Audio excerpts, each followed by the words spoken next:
this talk is about using coding assistants to do Common Lisp.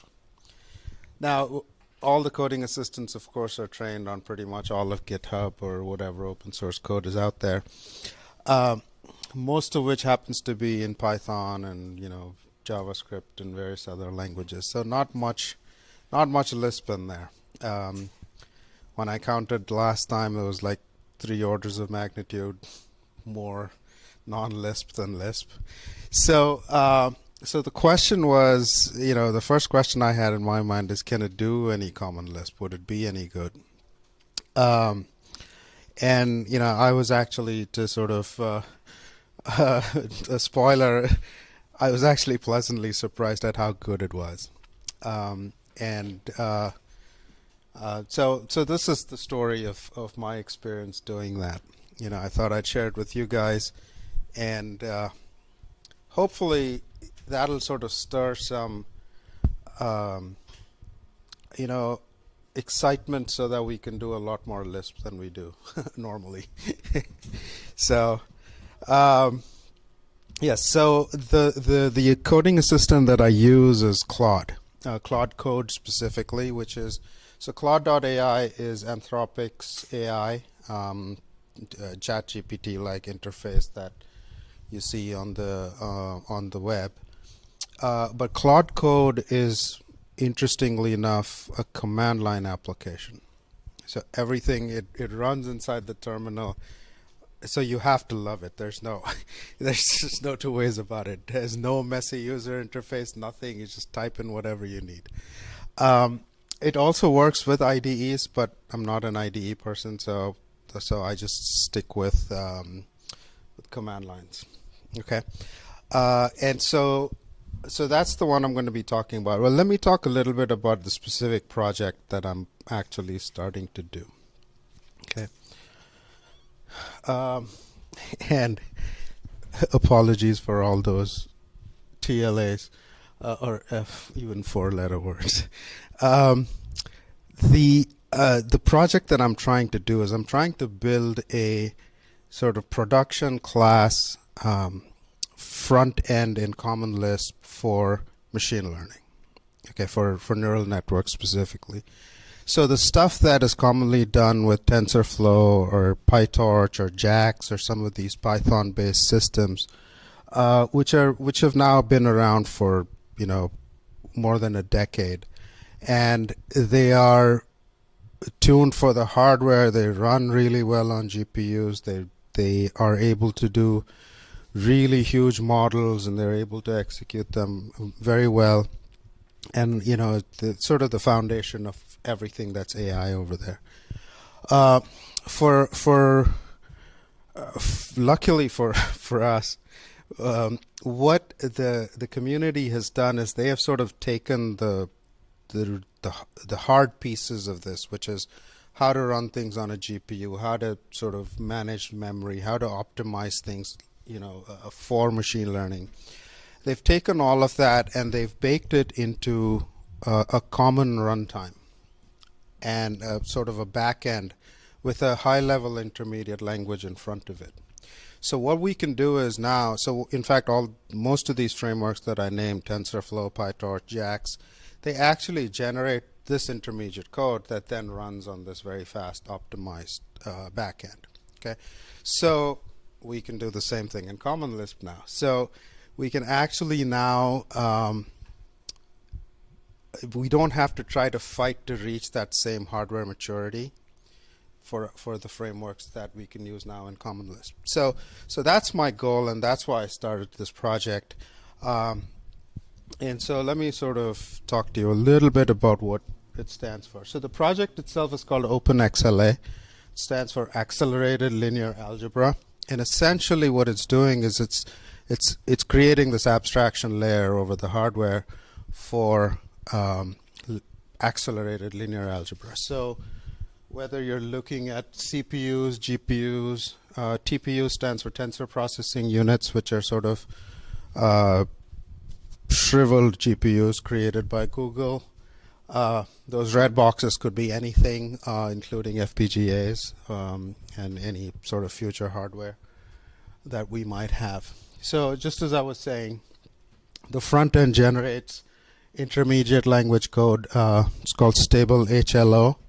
HLO stands for high level operations. So literally the intermediate code will say add this tensor to this tensor, and so the compiler will rip through that and add the two tensors together. And PJRT is the runtime system, which stands for pretty much just run this. So that's sort of the overall architecture. The names on the top are the front ends that basically generate the front end code. It's actually quite well supported, this whole thing. So it's unlikely to vanish. Hard to say. It's unlikely to vanish anytime soon. So it's a huge industry consortium behind this. They're working on supporting it, so it's good for us. So here's basically what I'm trying to do. Okay, I'm trying to build two pieces. One is the front end, which is the dotted line, which is I've done zero work on so far, but I have done a lot of work on the CL PJRT. Which is the runtime system. So what I'm trying, so the good thing about the runtime system is it has a C interface, so I can import it with CFFI into Common Lisp, and that's sort of the project that I've been doing, and I'm actually doing it. I haven't written a single line of code myself to do this. I've just had the AI write the code for me. And I'll walk you through the whole experience of how that actually came about. Okay. So a little bit more background on me specifically. So I'm basically a schemer racketeer, right? I'm not. I was a Common Lisper about 2.5 decades ago. I haven't done much Common Lisp since then. Sort of stayed on top of it, but not really done much work in it. SBCL was completely unfamiliar to me. Like I said, the last one I used was Allegro Common Lisp, running on a Sun workstation. So it's been a long time, and ever since then it was Shea Scheme or Racket or some version of that.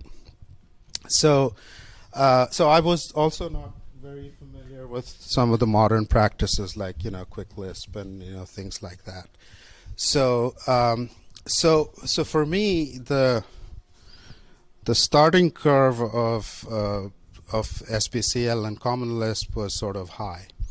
I still chose to do it in Common Lisp because I wanted a bigger community to be able to participate in the project, and B, I wanted the speed. I got tired of the slowness of Racket, so I wanted the speed and I wanted the community. So that's why I decided to do it in Common Lisp. Okay, so and because I knew very little about that part of Common Lisp, I just decided to let Claude show me the way, right? And I'll show you the code, etc., that it generated. But let me talk a little bit about Claude Code. So it's an extremely capable coding assistant. I was surprised at how good it is at actually doing stuff. First of all, it works at a repository level, so it's not like your ChatGPT where you're doing things one chat at a time. You're just working with your whole repo. You can have it analyze the repo. You can have it answer questions. You can have it do modifications that touch multiple files. Lots of different things that it's capable of doing. I haven't encountered a single language or infrastructure or framework that it cannot work with. Answers me Mac OS questions, Kubernetes questions, Common Lisp runtime questions, anything that I have encountered it, it somehow knows how to figure it out. So, um, extremely impressive in terms of what it has been trained on. It can do some very complicated stuff, and I'll tell you some examples. So in this project that I'm doing, I have CFFI. So I give it a .h file that is a very long description of the API for PJRT. And it's not a simple API either. It's a fairly complicated API because they decided to structure it in this completely insane way. But it sort of, it figured it out. It generated code, not 100% working code, but it got to where it needed to be sort of structurally. And on top of that, the API itself requires protobuf. I don't know if you guys have heard of protobuf, but which is this fairly insanely complicated way of doing JSON, if you ask me, or even worse, S expressions. But it is what it is, and you gotta do it. And so it was able to combine all of these three things, and do them actually pretty satisfactorily. So it can do some pretty complicated stuff. And not only that, you can have very long-running sessions. So the current session that I have that I'm going to show you, I've been working with for now about 7 or 8 weeks. I come to it every 4 or 5 days. I don't sort of work on it continuously, but it remembers my state. It knows what we're doing. It has a good sense of the project overall, and can pretty much pick up where it left off. Some things it forgets, but that's just, I think, just limitations of current technology. Hopefully it'll get better. Okay. So what can it do? Some of the stuff that I talked about. The best thing I like about it is the documentation that it does. Every function comes with a doc string, and every file will have some sort of description on what that file is doing. And then when I'm done with it, I'm just generate a README for this project, and it does that, and it does a fantastic job of it. I'll show you some of those things that it's generated. When it's generating the files, and we're going through the testing phase, it'll automatically invoke SBCL, it'll run the tests, it'll say, oh, I'm seeing this error, let me try to fix it. I'll just go off and keep doing that for like 20 minutes. And then it'll say, oh, I fixed it. It most likely didn't fix all of them, or it fixed most of them. But it's still, it does that. It's actually sort of, it's working towards the goal of having functioning software. And that's the part that I like the best about it. It doesn't just, it's not looking at me for direction all the time. It's sort of saying, okay, I'm going to go off and do this. And then, when I'm done, I'll come back and tell you. It gets super excited about things that it accomplishes or things that I accomplish on its behalf. I'll show you some of the transcripts that I have. It's very funny. So it's actually, extremely, as somebody was saying, treated as an intern, which is definitely true from an emotional perspective. Emotionally, it's at the level of an intern, but knowledge-wise, damn, it knows everything. It's just, there's nothing that I encounter that it doesn't know. And yeah, sometimes I have to coax it in different directions, but just the amount of data that it has been trained on, there's so much information that is residing in these things. It's just unbelievable. Okay. So what can it not do? That's also, important. So some problems are too complex for it.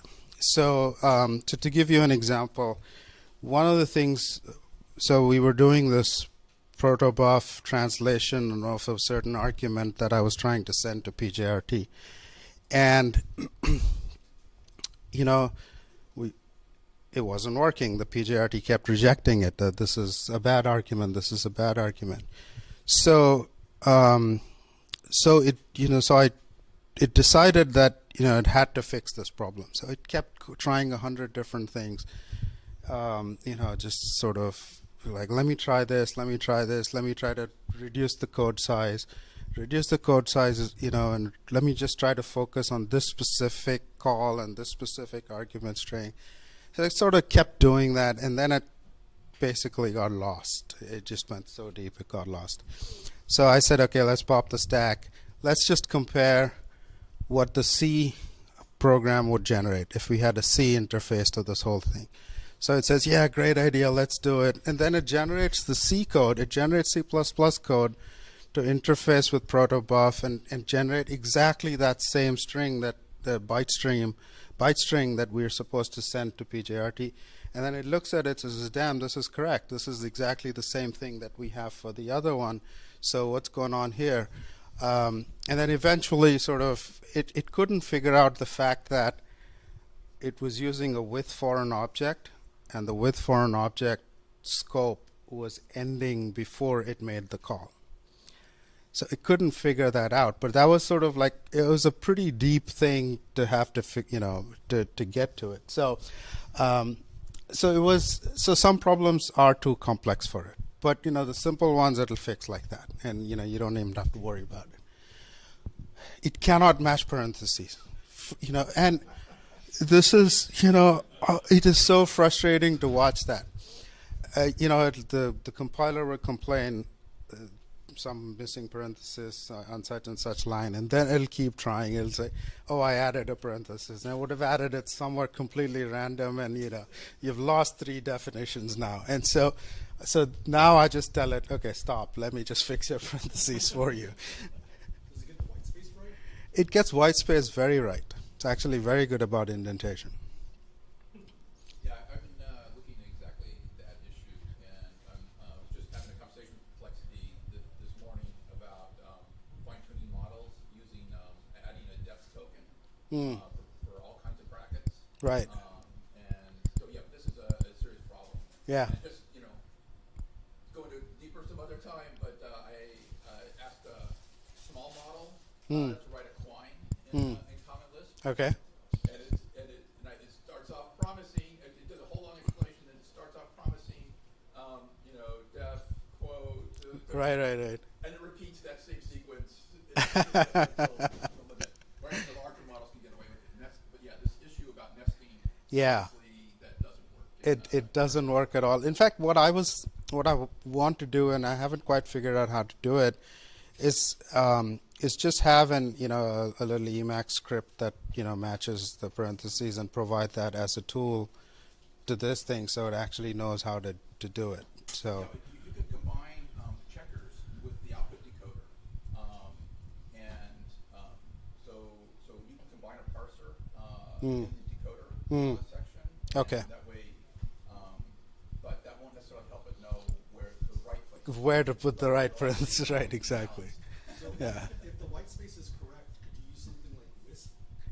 You know what Wisp is? I don't know what Wisp is. Wisp is, I know they have it for Scheme. I assume you could do it for Common Lisp. Okay. It's just a white space like translation where instead of using parentheses, you do everything in terms of white space. Oh, I see. And you can actually, there's like a one-to-one mapping where you can take Wisp code, get Lisp code, and back and forth. Yeah, Interesting. That would work because the way the current token encoding people are using use account for the leading white space. So that's basically the same. That would apply to the same idea, which would work with some current models. Okay. Okay, good suggestions. I'll keep that in mind. For large projects like the one I'm working with, it needs strategic guidance. So what I did the first time I started doing this is I just pointed it to the API file. Here's the API file. Go do this. Go build this. It actually did. It very confidently wrote all the code, every single thing, had all the data types defined, had all the functions bound correctly, wrote all the tests. Nothing worked. Okay. It had small errors in everything. Some of the data types were incomplete. Some of the the calling protocols were wrong. Just everything was broken.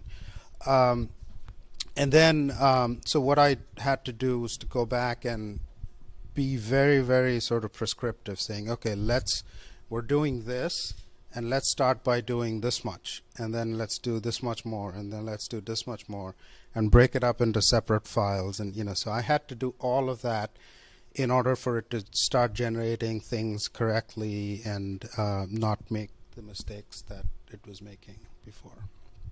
So it needs strategic guidance for large projects or complex projects.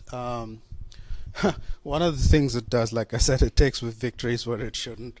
I'll be like, yeah, I fixed 99% of the tests, 1% is broken, but we'll come back and fix that later, or whatever, something like that. Yeah, but it is what it is.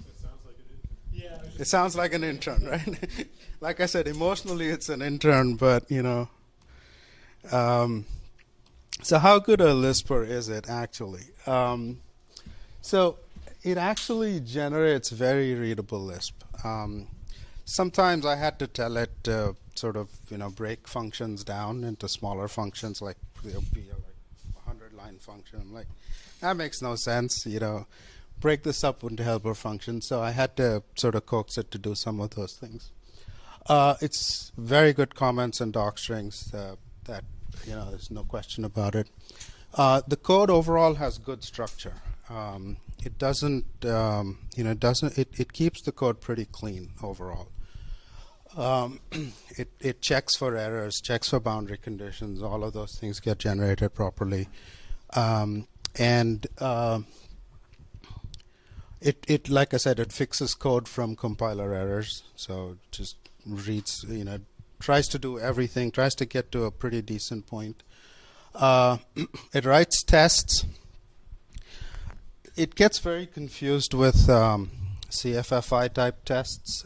Confused in the sense it knows that the CFFI setup might take a lot of work before you get the library loaded and everything else. So it will generate mock tests. So it'll just it'll invoke it with a null pointer or something like that, and it'll just generate mock tests, which are not always very useful. So I had to keep getting it to back off and say, no, this is not a mock test. Let's do a real test, load the library, do this, do this, do this. So, and I also had it generate some of those testing functions to make sure everything is loaded correctly. It debugs functions based on test results, as I was saying. I was really trying to fix that protobuf problem. It tried very hard, I have to say, but it kept getting stuck. It generates macros. The level of metaprogramming that it can do is, I wouldn't say it is advanced, but it always, whenever there's a this PJRT thing has concepts of, this is an intermediate language program, or this is a tensor buffer or something like that. So it generates the bindings, and then it generates these convenience functions and convenience macros. So there'll always be a with dash whatever that resource is, so that it will always release it when it's done. And I was pretty amazed to see that. Just every single sort of thing that I would have done, it did, So it's pretty good at that. It also debugs those macros, and it runs into either compile errors or runtime errors. It'll trace it back. Oh, it's coming from this macro. I'll fix it. So I was pretty surprised that it does that. It does. I mean, I would give it a B plus. I wouldn't give it like an A plus on that. Obviously, metaprogramming is hard, but whatever it does, I was pretty positively surprised by it. It generates fairly idiomatic Lisp. This particular project I'm working on, because it's at the CFFI layer, there's a lot of setfs and setfs and setfs, and that just looks ugly, but there's no way around it. The API itself is ugly, and then the Lisp code around it just looks horrible. and as I was saying, it does try to debug CFFI. It even tries. It's actually brave enough to try to debug memory errors. So I get a lot of seg faults because of bad data going in. So it's actually will try to fix that too. It's like, oh, we're getting a seg fault here. Oh, it's probably this. Oh, it's probably that. Let me test for this. Let me test for that. And so it does it good effort, but not good results. I would say. When you say it fixes such and stuff, is it monitoring like your REPL and looking for error, detecting error? Yeah, so it runs the tests and watches the outputs, and then it tells you that, oh, this test is failing because of this. So it does that.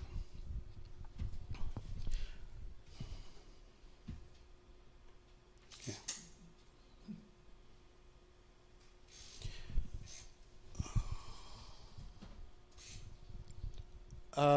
So these are the kinds of the guidance that I have to give it, right? Like I said, break this function up into smaller pieces, implement this in such and such file, and make sure the test is called such and such.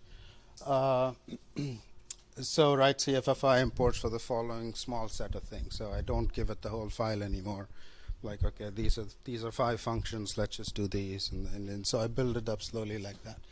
I have fixed the mismatch parentheses for you. I fixed the memory reference error. So this was the with foreign object thing that I was telling you about.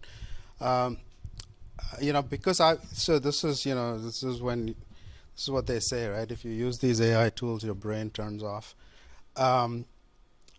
So we spent, when I say we, it's me and Claude, probably like 3 whole days. When I say 3 whole days, 3 whole working sessions, just trying to fix this protobuf problem. And I was just letting it do its thing. I was like, every time I was giving it a new suggestion, it would go off and do it. I should have looked at the code, because the minute I looked at the code, I'm like, well, you're just freeing the memory before you're calling the API. So that was one mistake that I made. I should have been a little bit more closely involved in debugging that particular error. So that one, then I fixed it, and I said, okay, I fixed the memory, I fixed the protobuf error for you. And it got so excited. I'll show you some of the remarks. It got so excited. I was like, major breakthrough. It just went on and on. It's like, I treat it like a person now. What can I say? I spend too much time with it. So the lesson the lesson that I learned from that is, if you keep the scope of things to a certain level, it actually does very well. So so my job as the human in the loop is to manage the scope of things, and that's sort of the biggest lesson that I'm taking away from all of this. Right.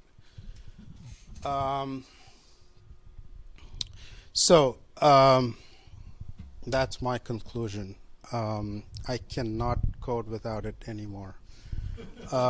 And it doesn't matter what project I'm working on, whether it's my day job, my night job, whatever it is. I have simultaneously right now 4 different Claude sessions running on 4 different repos right now. And I can easily imagine that number being 10 in the next few months.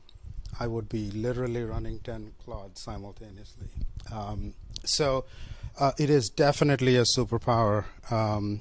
And if you can learn how to use it for your projects, you will be 10x more productive than you guys already are. I mean, Lispers are productive to begin with. They're 10x engineers to begin with. But you throw something like this, you become a 100x programmer. So let me now show you actually a summary of the session that I have here. Let me just show you some code actually that it generated. Going to need this here. The font as big as you can. Yeah, I'll do that.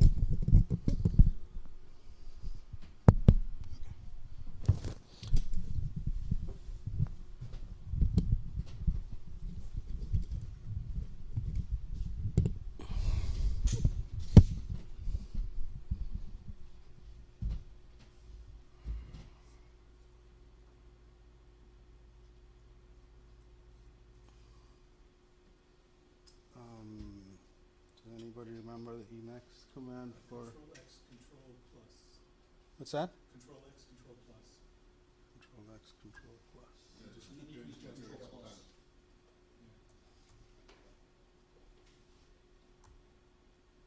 You can just keep it. That's good. That's good? Okay. So, so let me just show you the code that's coming up. So that's the PJRT. So let me show you. Look at all these debug dash files. Okay. So these are all the files it generates when it's trying to solve a problem. So it will generate specific code to try to narrow down what might be happening. Okay. And it's just phenomenal. So it's all of the files here actually are generated like that. They're basically just debug and testing files. So I look at all, it tries to analyze compile options fields. So it wrote this little Lisp program to go. This is all related to our protobuf problem, most of it anyhow. So it's trying to sort of figure out all the protobuf dependencies and say, okay, yeah, there's some dependency issues here. Maybe I'm running into that, whatever, right? He's doing all of that. Notice here is the manual protobuf.cpp. So it actually wrote a C++ program to figure out what the protobuf should be generating if it weren't running in Lisp, if it were running in C++. And then it prints that out and says, oh, this is generating, we're generating exactly what the C++ program is generating. So there's nothing wrong with our code. It did a little victory dance after that too, but I said, relax, it's still not working.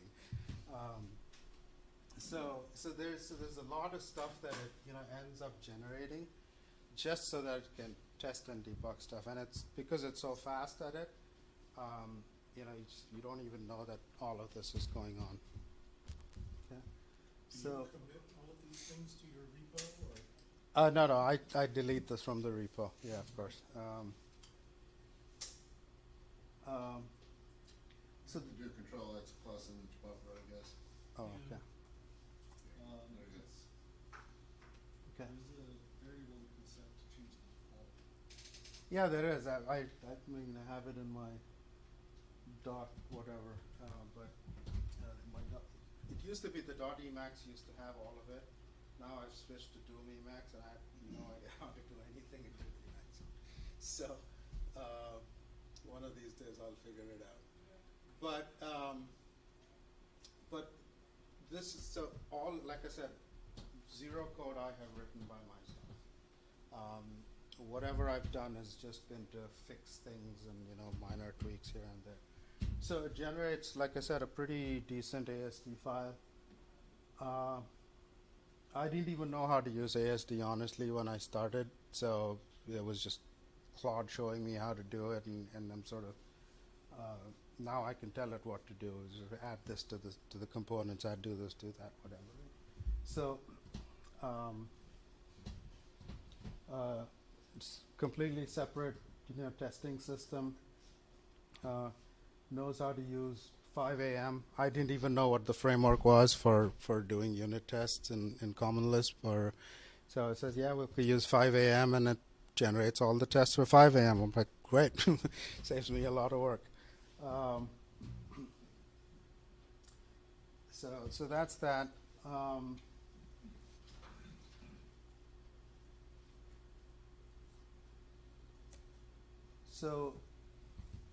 So these are all the source files.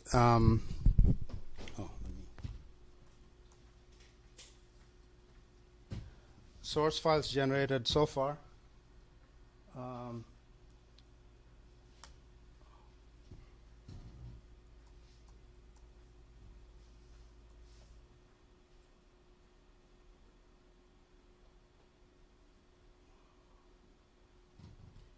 Notice the imports that it does. So it knows what to import for different types of functions.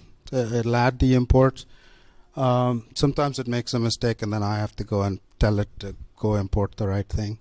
But it's very, like for example, it knows about mutexes and things like that it needs to put in to do various things. Everything from CFFI here that it's doing, just a whole bunch of CFFI stuff. It just knows how to do. You know, like I said, it knows a lot of things.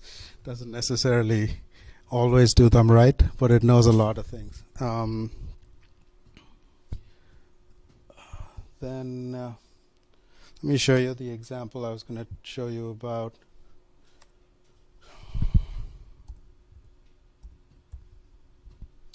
Okay, so this is the where did it go?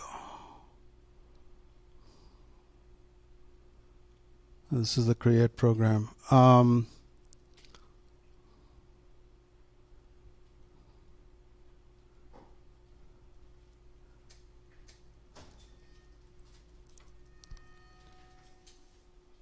So this is the actual compile function, and this is the one we were calling. This is the one that kept breaking, I think. Oh, was it this one? I want to show you that with a foreign object thing that I was struggling with. I can't find it, but what I wanted to show you was look at these convenience functions. So these are all just generated by Claude directly. I didn't ask it to do anything. So the first two are actually the API calls, the API interfacing. This one, it just said, hey, maybe you're going to need one of these things to, you know, so compile program from string. And this with program macro, which allocates and deallocates, you know. So all of this, you know, completely generated on its own.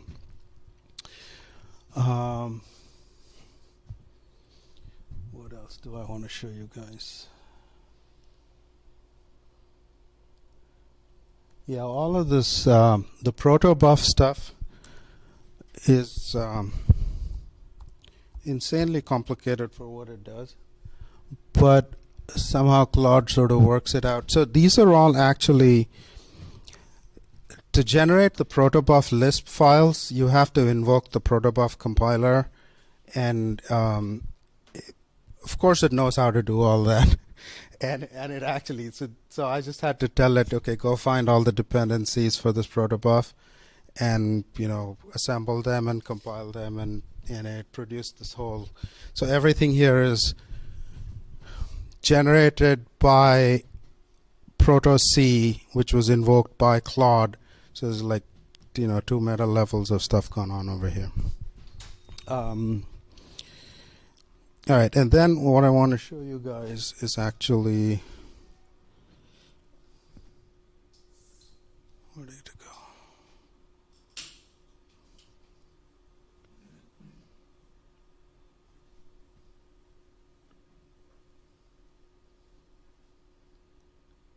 So this is a summary of our last session that I had with Claude, and I wanted to show you specifically the kinds of things that that it tries to remember and it tries to sort of work through. Okay, so oh, this is something else.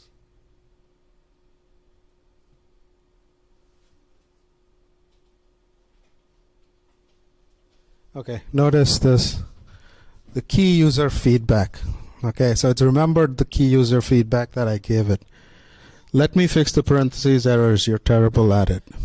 Okay, no, please add whatever protobuf files are needed when I tried to work around missing dependencies. So what it was doing was saying, I can't find these dependencies, so let me just sort of put dummy things for the dependencies. And I said, no, you can't do that, go find them. And I have the original XLA repo as well over there, so it can go off and find them. So I redirected it to do that. Then we had some issue about a null terminator on one of the serializations, which it was very impressed with for some reason. And the with foreign bytes, that was the main problem. So it actually remembered that, you know, some of these major milestones in our development together, it's actually remembering it. Look at that final breakthrough. So it remembers that as the final breakthrough. It's like, and you should have seen the emotions that were coming out when it was telling me that, oh, what a major breakthrough. Blah. Like, okay, man, whatever. So then it keeps track of all the key things it has learned in the session, right? So it's actually taking these very detailed notes every single time. And these are this is just code that it generated for specific things. Errors that it's encountering. User explicitly had to fix my parentheses errors. When I encountered this, I added all the missing functions to the integration test. So there is, a certain level of sophistication in how it's sort of keeping track of all of these things. And then this is something that you should sort of look at. This is all the guidance that I had to give it. All the user messages. This was just in our last session. So here, why would you use a mock? The whole purpose of this exercise is to actually test the real program. So it remembers that, right? Let me fix the parenthesis error. You're terrible at it. This is all the emotional damage you inflicted. Exactly.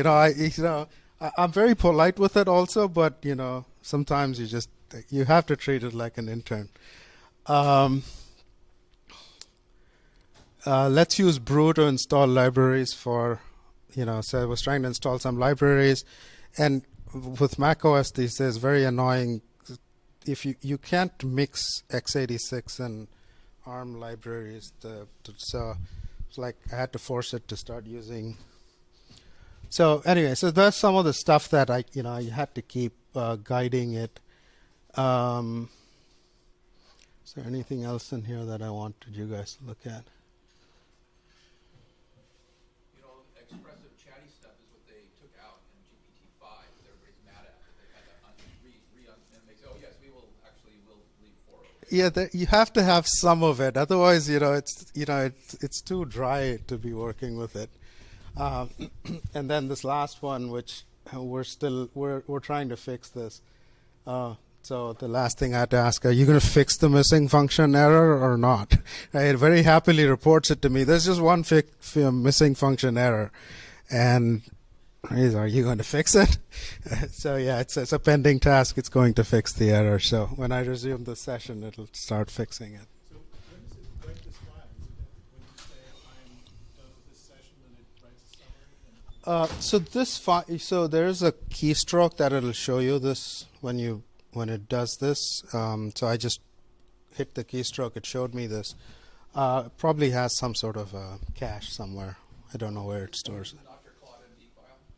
I'm sorry. No, it's not in the Claude.md file. The Claude.md file doesn't have the session details. It just has the repository information. So one of the criticisms I've heard of LLMs is that they learn very well during their training, and then during your session, it's very hard to get them to remember something over time, especially as your token window fills. So do you find that it's actually learning the way you? So yeah. What Claude has is it does have that problem. So the things that are earlier in the context do keep getting forgotten. Okay, so there's a couple of things that they have now started to do, which is they, rather than keep the whole context, when it reaches a certain size, they summarize it. So essentially, they retain all the main parts of it, and then you can continue from there. So the /comp they have, and you can manually do it as well if you feel like it's sort of losing. It's just okay. Let's compact the context. There have been times when I went back and I had to remind it to do something. It's like, and then when that happens, if I have to remind it more than once, then you can have it added to its permanent memory. So you put a hash sign in front of it and type the same thing, and then it saves it in its permanent memory, which I think it's in the Claude MD file if I remember correctly. But it does remember it, and then it will do it the same way after that. But there's a limit to how much. There's a limit. Yeah, there is. It definitely the older context starts to go from it. The context size is fixed, it has a limit. And so, so there's many, many options. Some systems will include RAG for the memory. So, Yeah. yeah, the LLMs don't learn at all after they're Right, learned. right. Yeah, so it's all about how you construct the context. Yeah. But now there's a whole new realm. The buzzword this third quarter is context engineering. We don't do processing. Yes, they have to have a buzzword for everything. But anyway, so that's sort of, that's what I wanted to share with you guys. Lots of, I mean, I have no complaints so far about the quality of Lisp coming out of it. There's small things, of course, that it cannot do, or even big things it cannot do. But I'm not complaining about that. The amount of forward momentum I get just from using it is well worth anything else, any shortcomings. So, people sometimes will ask me, "What do you think AGI is going to do to the world?" I'm like, forget AGI. This thing is good enough to displace most programmers right now, right? So. We just have to keep sort of staying on top of it. How much are you spending? Good question. Let me ask Claude how much I'm spending. How much have I spent on it?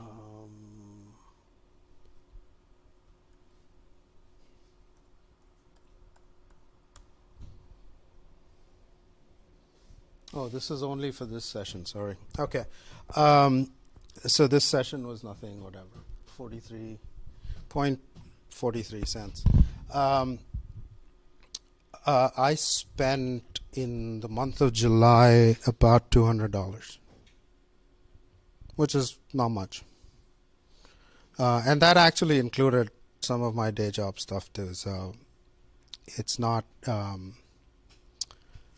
just this. So this project must have been maybe a third of that. Yeah, but it does start to add up. I mean, it starts to add up. But still, for $60, for all the stuff that I'm doing. If you think about the time you save, it's a no-brainer. Yeah, exactly. And the time savings and the possibility of getting it done, right? This is the kind of project that I would never do if I didn't have something like this, because I just don't have the hours to put into it, right?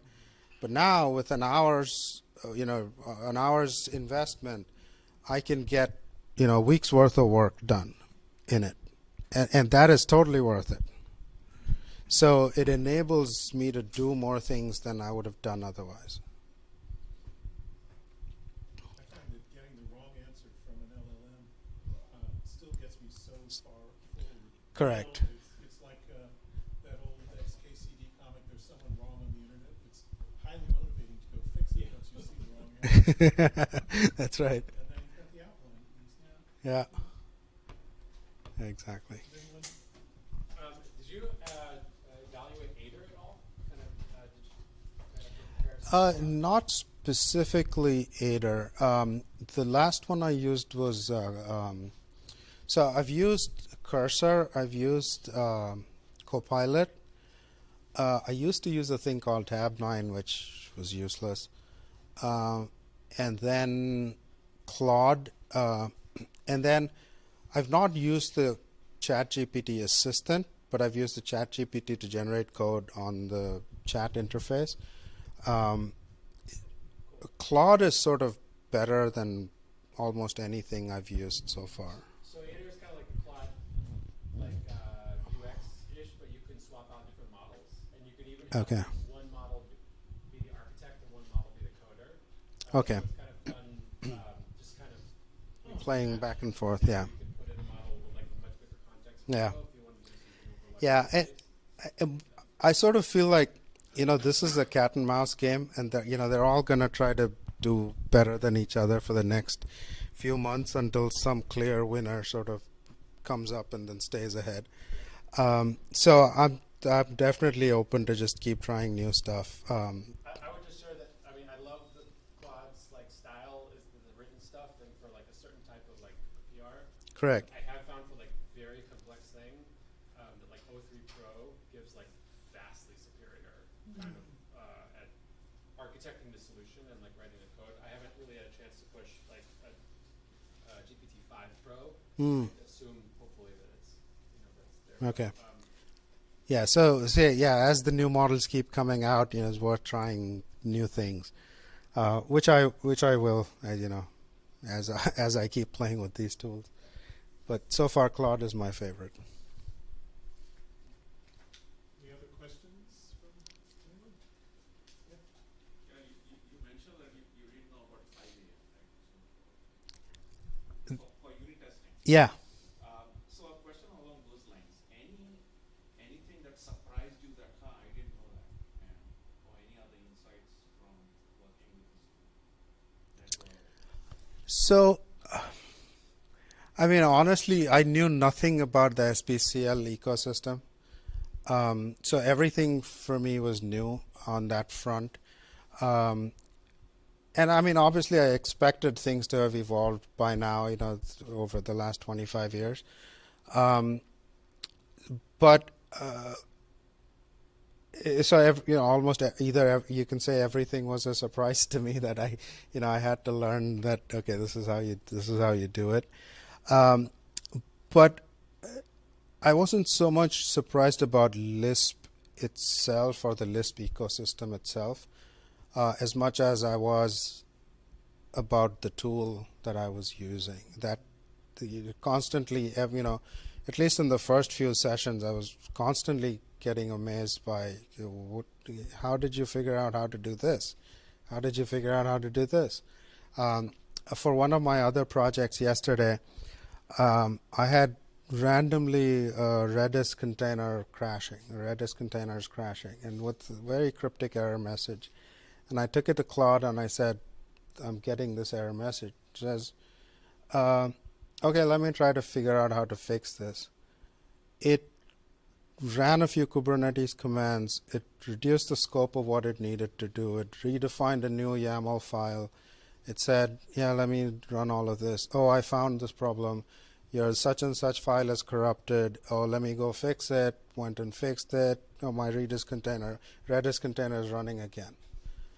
And I'm sitting there thinking it would have taken me a week to figure this shit out. And just sort of did it, in my lunch break. So some of these things are the ones that really surprise me. That it has. Obviously, I know where that knowledge is. It's all on the internet. Someone's figured this out before. But the fact that this thing can channel it and take the actions necessary to actually do it, that to me, that's the amazing part. So, I don't know quite how to ask this, but given that Claude is writing the code and you're mostly not, why do you still do it in Common Lisp? Would it be Python that would be more That is the $1 million question. I keep asking myself that same question, and I have only one answer. Okay, and it's an answer that will piss off most people who will ever see this talk again. Is that every time I start typing import such and such and such in Python, the first reaction my body has is to throw out whatever I ate last. So there's a visceral reaction I have to not being able to write in a language that lets me think at the right intellectual level, and that's the problem I have with Python. It forces me to think at an intellectual level that I don't want to think at, given what I know of how I can think in Lisp and languages like that. So that's my problem. So you're still because you're consuming this code. So Yes.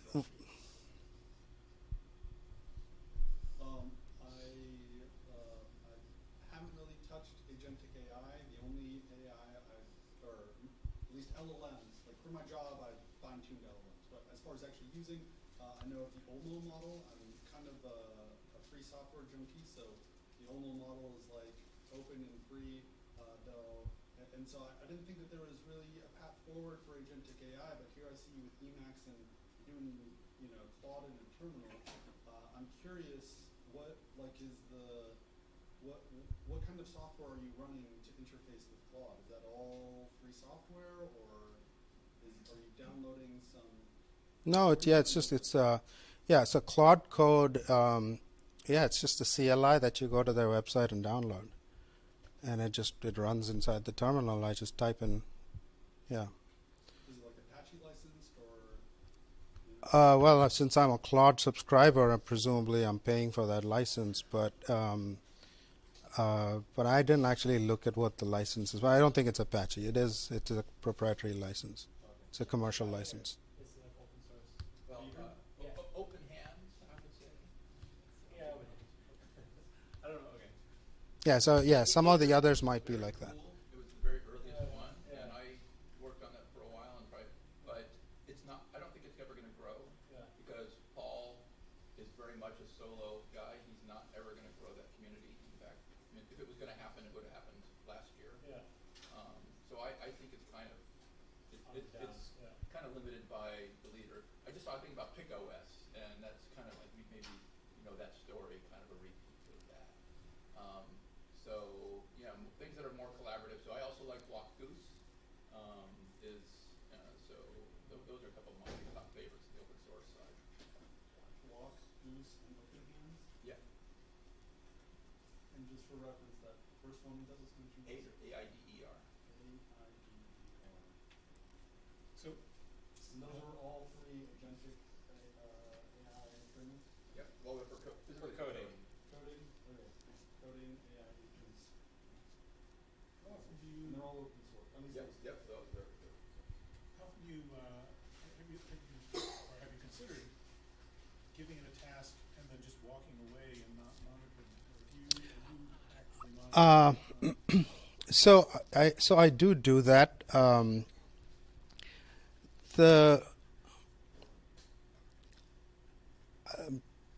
I can't, like I said, the first time I did this, I basically just let it loose to run on its own. I wasn't very successful at doing it. I mean, it did it, but the output wasn't as good. So then I sort of backed away from trying to just give it and walk away. But I still do that in limited contexts. So, if I'm like, it's trying to fix the tests, for example, right? We have some 2,000 tests that it generated, 1,600, 1,800, something like that. It generated for itself to test. So as it's running those and it runs into errors and then it's doing this whole debug cycle, then I'll walk away from it. Then I'll be like, okay, fine, I don't need to keep looking at this until it has a question or it says either I fixed it or, I fixed all of them except for this 3 that are still not working. So I let it do that. But I don't give it like a big task and have it sort of go off and fix it. Yeah. Not yet. Not yet. Right. Well, we should, Actually, did you want to take a minute to pitch Malt or anything? Is there anything engagement you're looking from the community, or is it still in the early stage? Yeah, I want to get to this. I want to get the PJRT stuff done, and then I would love to engage with the community to get. I mean, I wrote Malt for the Little Learner, and it's in Racket, and it is, it's very tight. It's very compact code, but it's meant for education. It's not meant for production, and I want to sort of go back to the drawing board and think about how to take some of those principles again, so we could do a CL Malt that is much more comprehensive and much more sort of production ready. Yeah, so I will definitely reach out and engage with the community once I get to that point. So I'm almost done with this PJRT. I have all the bindings are in, all the data structures are in, all the damn protobuf crap is in. But there are still some errors, bugs that are popping up, so I need to fix those before. Thank you. Okay, thank you.